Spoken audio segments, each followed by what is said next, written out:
Nəşi yandırılan vəhşi ləqəbli 8 Martın banisi Klara Setkindən sizə danışacağım. 8 Mart bayram yoxsa faciənin tarixidir? 8 Mart beynəlxalq qadınların bayramıdır.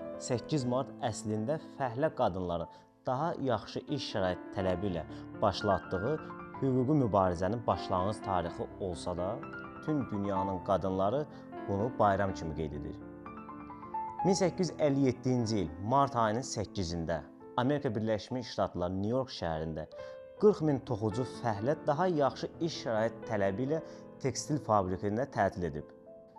Polisin hücum etməsi nəticəsində fəhlələrin fabrika doldurularaq qapının bağlanması və meydana gələn yanğında fəhlələrin fabrik qarşısında qurulmuş barikadadan qaça bilməməsi nəticəsində əksəriyyəti qadın olan 129 fəhlə həyatını itirir.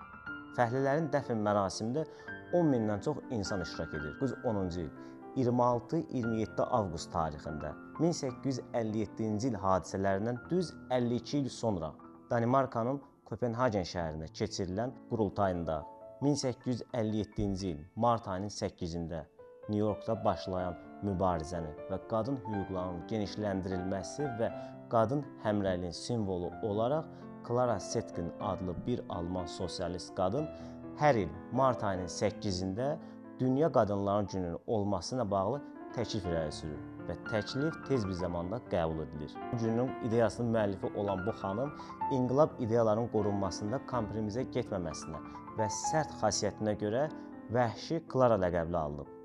Almaniyada Komünist Partiyası və onun ideyalarını qadağan olunandan sonra Klara Setkin SSR-yə köçür və ömrünün qalan hissəsini orada keçirir. 1933-cü ildə dünyası dəyişir. Onun nəşi yandırılır. Külü isə Qızıl Meydanda, Kreml divarlarında bir qutuya yerləşdirilir.